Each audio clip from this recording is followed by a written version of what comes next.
कैसे बनाने चाहिए नोट्स? अब तो एक मार्केट में चल रहा है डिजिटल नोट्स, एक हैंड रिटन नोट्स, फिर एक डिजिटल नोट्स। हमने अपने टाइम में हैंड रिटन बनाए थे, बट आजकल सबके पास आईपैड है, मतलब आईपैड, टैब तो फ़ोन तो सबके पास होता ही है। तो डिजिटल नोट्स का आजकल एक एनवायरनमेंट क्रिएट हो रखा है। तो आपके अकॉर्डिंग नोट्स कैसे बनाने चाहिए, हैंड रिटन या फिर डिजिटल?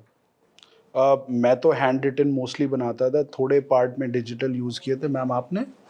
नोट्स मेरे हैंड रिटन है। Handwritten. तो हमारे तो हैंड रिटन थे। तो डिजिटल मैं एनकरेज करता हूँ, why I will say that, but it has to be supplemented with hand written.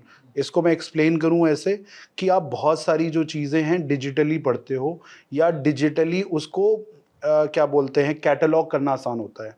जैसे अगर मान लीजिए हम कोई चीज़ पढ़ते हैं, न्यूज़पेपर हो गया या इस तरह की चीज़ें जो डेली बेसिस पे हो रहा है, तो ऐसे के नोट्स मैं चाहता हूँ कि आप अगर फ़ोल्डर बनाने बैठ जाओगे या कुछ उसको कहाँ ऐड करें, आज हमने कोई चीज़ सीखी है, हो सकता है उसमें एक पैराग्राफ पता नहीं कब काम आए।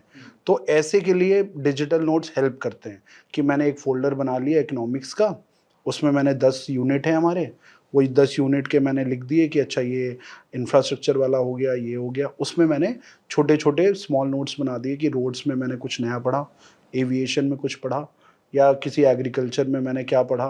तो वो वहाँ पे 2-2 4-4 चीज़ें लिखना आसान हो जाता है, कैटलॉग करना आसान हो जाता है।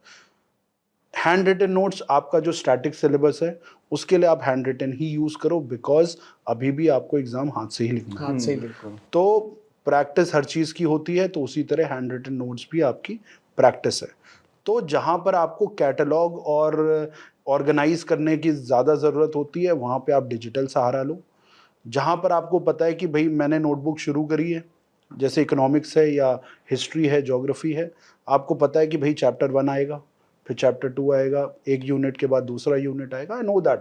तो मुझे पता है कि ऑर्गेनाइज़ेशन क्या होनी, तो मैं अपने A4 साइज़ पेपर या नोटबुक जैसा भी मैं कंफर्टेबल हूँ, मैं उस पे नोट्स बनाता हूँ।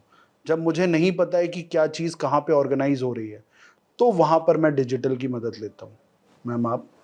नोट्स में मैं तीनों स्टेजेस के लिए अलग-अलग बताऊँगी कि प्री में हमें अनलिमिटेड पढ़ना है और हमें कुछ भी रेप्लिकेट नहीं करना। तो हमें एग्ज़ैक्टली नहीं याद करना कि हमें प्री में जाके ये लिखना है। तो मैं चाहूँ मतलब मेरी कोशिश यही थी कि प्री में नोट्स नहीं बने। लेकिन मैंने स्टार्टिंग में की थी ये गलती, तो इसलिए मुझे समझ आया। मेंस में क्योंकि हमें रेप्लिकेट करना है।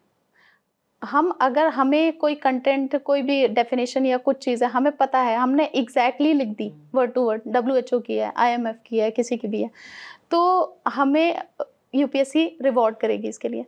तो मेंस में आप नोट्स बनाइए। प्री में नोट्स बनाने की मुझे नहीं लगती, क्योंकि 4 ऑप्शन है, उसमें आपको सिर्फ रिकॉग्नाइज़ करना है कि हाँ, ये इससे रिलेटेड है, ये मैंने पढ़ा है और ये इसका है। तो वहाँ पे मल्टीपल रिवीजन। ठीक है। मेंस में रिवीजन राइटिंग के थ्रू, प्री में रिवीजन मेमोरी, कितना मेमोराइज कर पा रहे हो, तो वो पढ़ना है। क्यों लिखने में आपके टाइम तो वेस्ट ही होता है ना, तो वो क्यों वेस्ट करना, क्यों हमें पता है सामने लिखा हुआ होगा, हमें सिर्फ यहाँ पहचानना है, तो आप उसमें मत करो। और इंटरव्यू का तो अलग ही है केस, तो वहाँ पे आपको लिखना है नहीं लिखना है वो अपने ऊपर है। लेकिन प्री और मेंस का मुझे लगता है कि ना यही काम करेगा भी मैक्सिमम लोगों के लिए, तो वो करना चाहिए।